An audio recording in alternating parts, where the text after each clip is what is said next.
Hey guys, in today's tutorial I'll be showing you guys how to make a upart wig. It's going to be very detailed and step by step, so let's just get started. So yesterday I went to the beauty supply store and picked up all the supplies that I will use. So to make a upart wig, you're going to want a head to make it on. So I just picked up this styrofoam head. It was like $10 I think. You will need a wig cap. I picked up two because I couldn't decide on which one I was going to use, but I'll decide today. And then, of course, you're going to need needle and thread to sew the hair onto the cap. And also, you need your hair. And the hair that I'm using in this video is from the AliExpress vendor Queen Weave Beauty. So far, I'm really liking this hair, and I'll leave the link to it down below. So now getting into this tutorial, I'm going to measure my head. I don't have like a measuring tape or anything. I'm just going to use this string and see if it's like close to the size of this foam head. Since I will like be transferring the wig from this to my head, I want to make sure it's not too big or too small. So I'm just going to start by measuring my head with this string. So I'm gonna go around from the back, just like slightly above my ears. And okay, so my head is that big around. Now I'm going to get this and see if it's about the same size. And okay, I should have known. I have a big head. So it's actually, my head is a lot bigger than this. I don't know if you can see that. So I'm going to have to find a way to make this head be closer to the size of my big head. In order to try and make the mannequin head a little bit bigger, I'm going to try using some cotton balls and some tape to wrap around the head and make it bigger. So I'm just getting my tape, and then I'm gonna put cotton balls directly onto the sticky side of the tape. I feel like this is like an art project or something.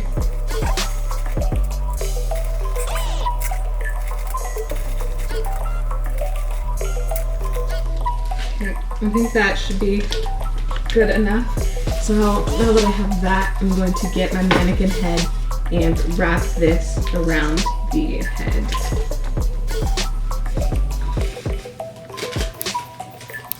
And since this head was significantly smaller than my head, I had to end up wrapping a lot around the head, which I guess is a good thing, because if your head is really small, you're not gonna have a problem with this head being too big, because like these foam heads are literally tiny.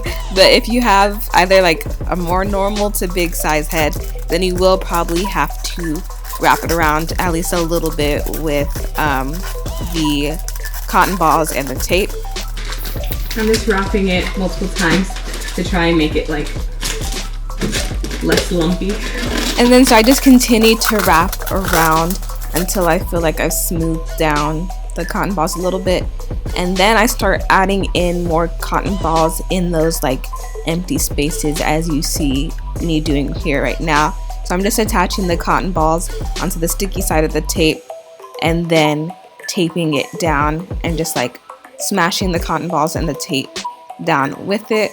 And then I just continue to wrap it and then flatten those parts down, and then I just add more cotton balls as needed, wrap, add cotton balls, wrap, and I continue to do that until like it gets more round and like to where there's more cotton balls and tape evenly like distributed around the head.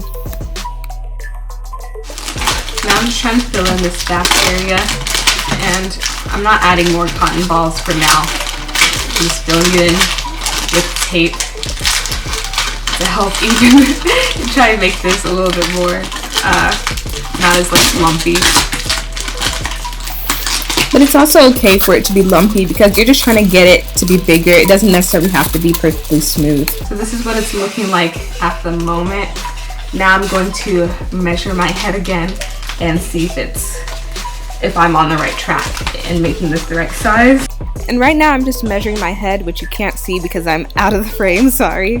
But so I mark where how big my head is with my finger, and then I'm wrapping it around the mannequin head now and seeing if it's the same size. Hold on, I gotta adjust. But yeah, it's like almost perfect actually. Yeah, I think that's really good. I'm just gonna wrap a few more layers of tape around this just to make this slightly bigger, so that whenever I braid my hair, my head will be slightly bigger than my head is right now, and it won't be like everything is just laying flat like my hair is now. I'm just gonna wrap this, and I'm also gonna be trying to even it out as I'm wrapping because it is still kind of lumpy. I also forgot, I want to measure it from front to back as well to see if it fits that way. So I know you guys can't see my face, but I'm measuring my head up now. And this is how long it is, so I'm gonna measure it now. And perfect. Awesome. So now I'm just gonna continue. There's just a few more layers of tape to even everything out. And I prefer using tape and cotton balls as opposed to just wrapping the head around with tape like some people do, because as you guys saw in the beginning, this head was a lot smaller than my head. So if I was just wrapping it around with only tape, I would have had to gone through layers and layers of tape, which would probably require more than just one roll of tape. But using the cotton balls makes this process faster and saves tape. Now I'm just trying to make it as smooth as possible. It honestly doesn't have to be perfectly smooth, but I just want it to not be too lumpy. Okay, so I think that's pretty good. So once I'm done making the head bigger, I can finally go on to actually making the wig. So I got two wig caps, and I'm not sure which one I want to use. I'm just gonna open them both up. This one is like, I don't know, see that? This one's like deluxe weaving cap, and it's more, hold on, I'll open it. This is what it looks like. It has like,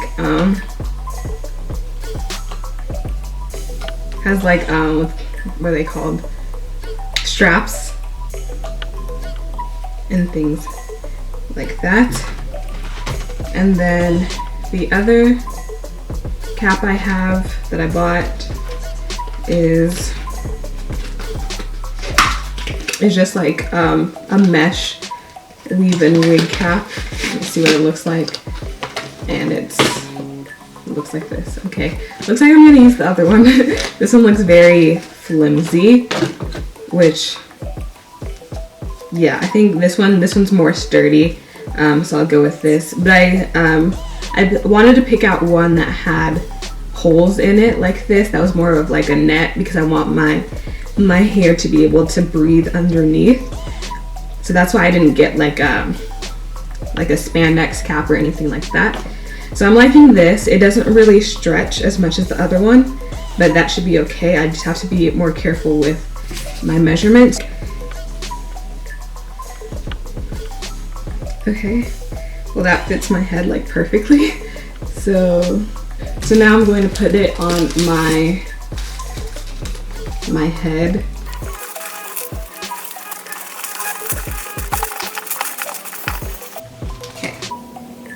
Okay, and now so I'm getting ready to sew, so I'm just threading the needle.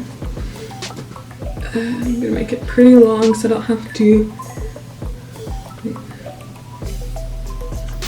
Sorry, I wasn't speaking in full sentences, I guess. But I was saying, or I was trying to get at the fact that I try to make them pretty long so that I don't have to stop and rethread so often. Oh, I think the reason I stopped saying that is because I made this one short on purpose for demonstration purposes, just so I could more easily show you with a shorter thread. So never mind. But so yeah, so you just thread the needle and you make a knot at the end, and then you cut off the little part after the knot with scissors.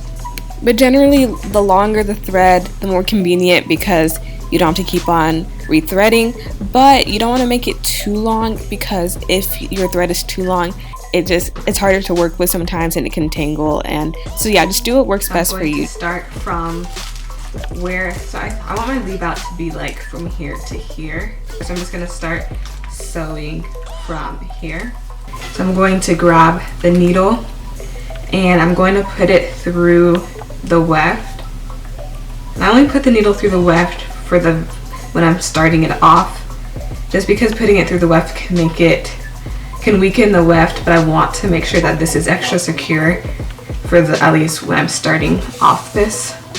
So I'm going to start sewing onto this part, and now the weft is hanging from the thread. I'm just going to sew onto the edge of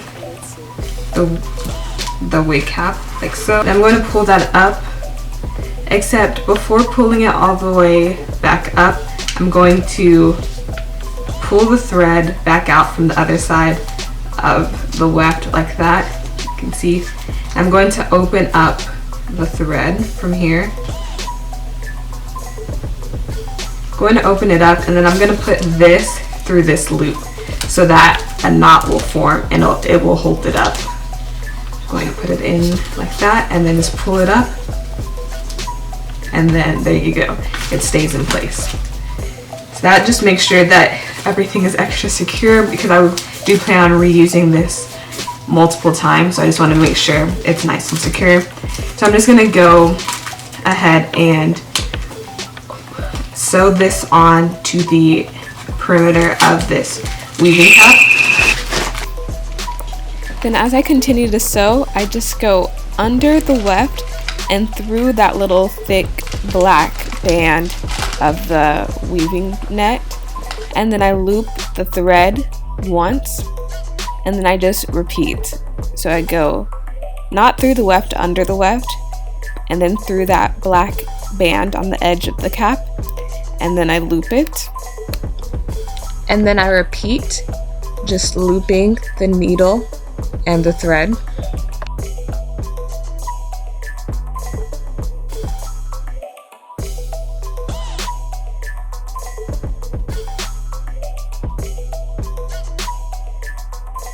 Then whenever I get to the end of the thread, as you can see this one's running out, I loop it around like 3 times to make it extra secure.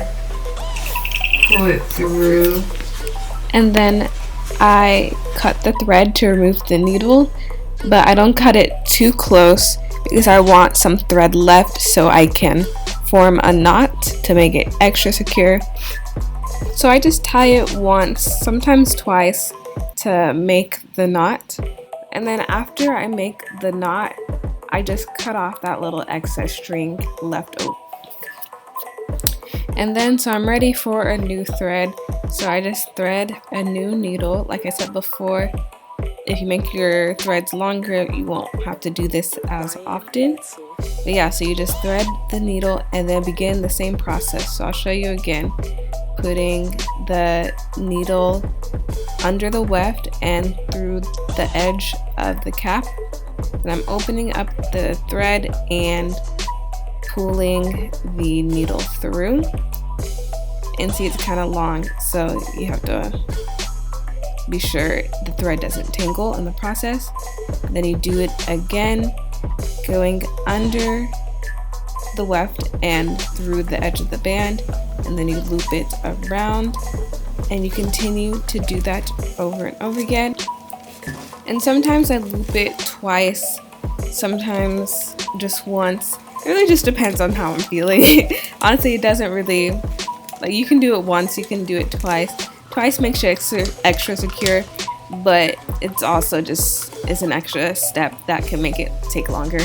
But yeah, it's up to you. But yeah, so anyways, so it's getting kind of hard working with the foam head in my lap or like on the table, not attached to anything.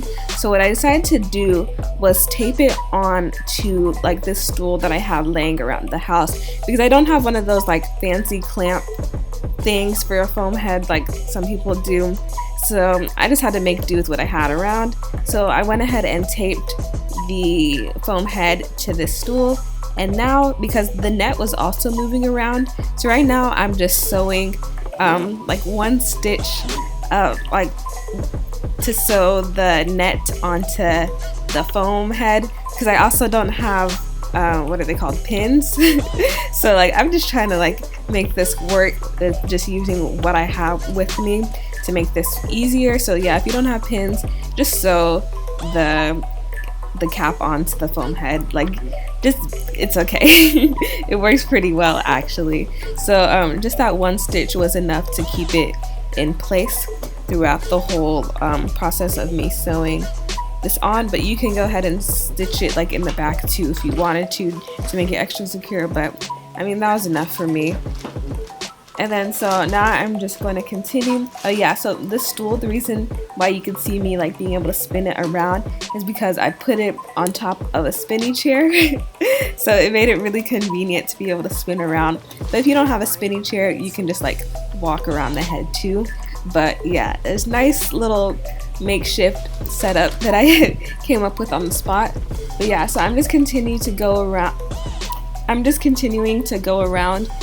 the edge of the cap and sew directly on to the edge of the cap.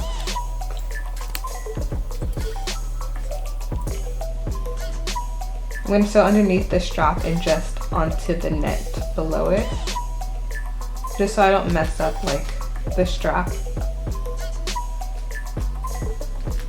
I don't think I'll use the strap, but I still want to be able to use it in case. So now I'm going to continue just sewing along the perimeter. The only time that you're going to do something different is once you reach the end of where you want to sew. So like I've reached the section of where I want to have my leave out. So now I'm just going to show you what I do differently here at the edge to sew the weft onto the wig cap. So before I flip the hair back over, because I won't be cutting the hair at all in this installation, I'm going to loop it around like 3 or 4 times and make sure that that knot is pretty secure. And then I'm going to fold it back like so. And now I'm just going to continue to sew in the same manner. And the reason I did a couple extra loops before I flipped it over was so that it could lay as flat as possible, because you don't want it to be like lumpy every time you had to flip over the weft. And so you're going to continue to do the same process as before, but it is a little bit different now since you're not at the edge of the cap. So what I do is I like slide my finger up under there and use my finger to prop the net up above, so I'm not sewing onto the styrofoam. Later on though, I got more comfortable with just sewing onto the net without accidentally getting the styrofoam with it, and I didn't have to use my finger. But like at the beginning, feel free to use your finger to help you prop the net up off of the styrofoam. And yeah, so I just keep on going until I run out of thread, which is about now. And I cut off the needle and tie it once or twice to make it secure. And then I cut off the excess string and repeat the same process back and forth. So, and as I'm sewing, I'm not sewing onto the strap. I'm just sewing onto the net above it.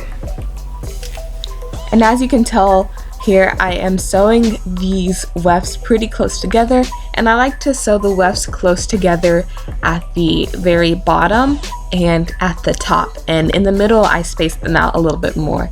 And the reason why I like to make them closer at the bottom is so that since the bottom has the longest hair, I want to get like the fullest of the length. So I don't want to sew the wefts too high up and make it shorter. So I want to like have all the long pieces be as long as they actually are. So I'm not going to go all the way up. I'm going to go ahead and fold it over now so that I can fill in the back. But before I fold it over, I'm going to knot it and triple knot it so that it can lay as flat as possible when it's flipped. Okay, so So now I'm gonna flip it over, and I'm gonna go ahead and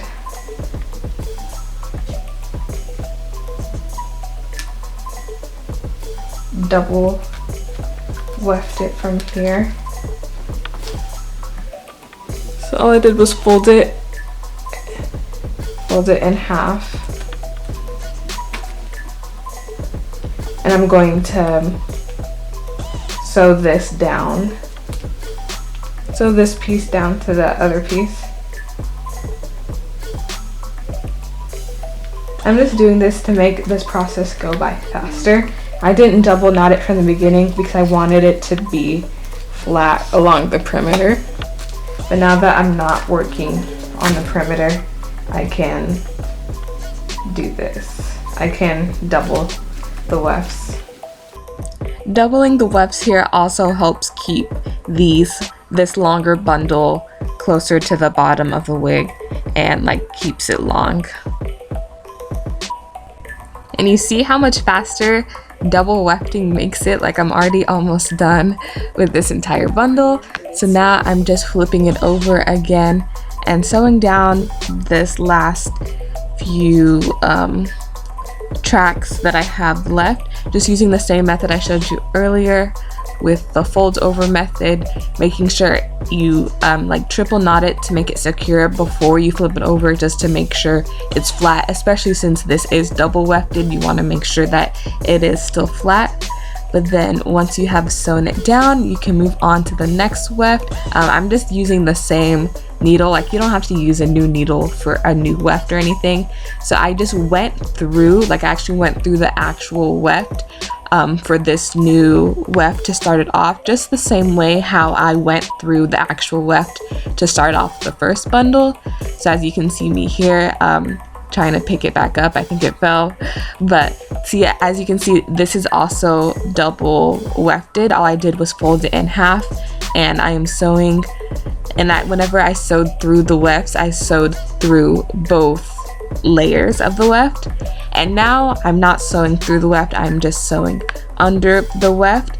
And so now I'm starting to space the wefts a little, add a little bit more space in between the wefts now that I'm approaching the middle. And from here on out, like especially for this middle section, it's a very repetitive process. It's just the same thing back and forth. You go one side, you secure it, flip it over, go to the other side. So that's just all I'm doing here for this middle section. As you can see, it's getting almost finished, just me going back and forth. By now I had moved on to the third bundle, and I attached the third bundle the same way I attached the second bundle, just going through it when I started it off. And for this third bundle, wait, actually, why am I saying third? This is definitely the fourth bundle. So in this whole install, I used 4 bundles. So in that middle section that I moved quickly through, since it's very repetitive, I did go through 2 more bundles. So this is the 4th bundle. I double wefted the second and the third bundle, but this 4th bundle I did not double weft, just so that it could lay as flat as possible on the top. So I'm always just sewing the tracks, like I guess in a U-shaped motion, going up, and as I am getting finished, I am moving closer to the section of my leave out. So at this point, I'm basically just sewing onto the edge of where I started that first perimeter weft, and I'm sewing back and forth just until I fill in this section. So I'm basically just eyeballing where I want my part to be. If you want to be more precise about this all, definitely actually measure where you want your leave out to be and how much leave out you want and how far back you want it to go, because if I had to redo this, I would have actually measured out where I want my leave out to be, because I think I made my part area go back too far. So I mean, it wasn't that big of a problem or anything, but if I had to choose, I wouldn't have made my leave out go back that far, just so I wouldn't have to leave out that much leave out. So yeah, that's definitely some advice for you guys, is just to actually measure out where you want your leave out to be and not just eyeball it like I am doing right now. And so this weft didn't make it all the way up to the other end, but that's okay because I am finally finished now. So I'm just cutting off the thread and tying it, and voila. So once you're done, you can just remove the wig from the head. I just cut off the little stitch that I had like attaching it to the head. But yeah, this is how it looks. I am so proud of this. I feel like it looks like an actual wig. But yeah, so once you have that, you can just go ahead and cut off that remaining piece of lace in the middle. And you want to be very careful as you're doing this because you want to cut off all the lace that's showing, but you don't want to cut the actual threads holding your wig together. And here I'm just getting into the part where I'm preparing to braid my hair down for this upart wig because I'm planning on keeping this in for a while. So I am just gonna braid my hair as if like I'm doing just a regular sew-in. So I'm just gonna quickly show you my braiding pattern that I use for under upart wigs. It's pretty simple. I just do 2 like anchor braids going straight back right along my leave out. And this was actually my second attempt at braiding because the first braids that I braided did not go far back enough because I just didn't leave out enough like I didn't have my leave out go far back enough. So that just goes to say that make sure you test that you left out the right amount of leave out by placing your wig on after just braiding those 2 anchor braids, so that you don't have to redo the whole thing later. It's easier just to have to redo those 2 anchor braids if you didn't section out the right amount of leave out. And I did decide to leave out just a tiny bit of hair sort of around the perimeter. You can leave out all of your perimeters, none of your perimeters, it's up to you. So now I'm just going to quickly show you the rest of this braiding pattern. It's very simple. I'm just, after I braid those 2 anchor braids going straight back and connect them, I just braid braids going down and into the middle like so. And as you can tell, these are by no means neat braids at all. They're just braids that I just wanted to quickly get in so I could have my hair out of the way and I could put this wig on. But they're still good enough to last me like the 2 months I plan on keeping them in.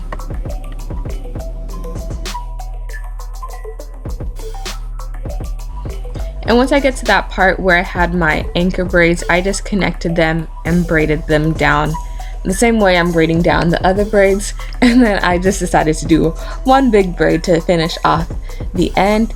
Oh, and by the way, if you're wondering how I grew my hair this long, you can check out this video up in the right hand corner. But yeah, I am finally done with the braiding pattern. I just made this really quick. They aren't very good braids, as I said earlier, but now what I'm doing is I am just like sticking them in between each other and in between the gaps.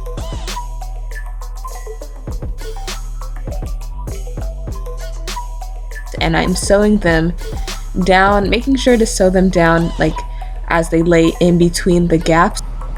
So to sew, you just stick the needle up under all of the braids that you want to get, and then instead of like pulling the needle all the way through, before you pull all the way through, open up the thread and stick the needle through that thread so that it forms like a little like knot that encompasses all of the braids. And then once you do that once, you just continue needling the needle through the braids and looping as you go, as I'm showing you right now. And yeah, that's how you just sew down the braids. And then once you finish sewing down your braids, you are finally going to be ready to put your upart on. So next I'm just going to show you guys how I attach my upart to my head. And I sew my upart down. I do not use clips. You can use clips, but I prefer to just sew it down. And so to sew the upart down, I'm just starting from like one of the corners and I'm sticking the needle through the wig. And then once I've stuck it through, I'm sticking it through the beginning of that first anchor braid so that they connect to each other, as you see me do right here. And then I continue sewing. And the process of sewing onto braids is the exact same way I showed you when I was just sewing onto the wig cap. It's the same looping process. except now instead of going through a net, you're going through your braid. So that's just all I'm doing to braid or to sew along this anchor braid. And then once I finish sewing onto this anchor braid going around, I start to sew along the perimeter, and those are the only places where I sew the wig onto, just along the anchor braids here at the top and the perimeter braids. So yeah, now I'm just sewing along the perimeter braids, just making sure to show you everything that I'm doing, just to make this video as detailed as possible, even though this video is gonna be really long, I have a feeling. But yeah, this is just exactly what I'm doing, just like moving the wig and sewing it down. And as you can tell, it like fits so well, and that is because one, because of the way I did the mannequin head, making sure to like make it the same size as my head, and two, it was because after I braided those two anchor braids, I put the wig on and made sure that the way I braided my hair would fit the wig, like that I left out the right amount of leave out. But yeah, so that's why it fits so perfectly. And here I am finishing up the last few stitches. And yeah, this is it. I'm so excited. I think this turned out really well. It lays super flat. Everything is so nice, like a real sew-in, but this is a U-part that I can reuse. It's like a reusable sew-in. That's how I think of U-parts. But yeah, this is how it looks. I'm just showing you it from different angles. As you can tell, it lays so flat, and the tiny bit of hair I left out around the sort of perimeter allows me to have my little side swoop here from Queen Weave Beauty off of AliExpress. This is actually the longest hair I've ever had. I'm really feeling this hair, and my cheeks hurt from smiling so much in this video that I really enjoy making for you guys. I really do enjoy making these videos for you guys, so I hope you guys enjoy them too. But yeah, that is it. Thank you for watching, and I'll see you in the next one.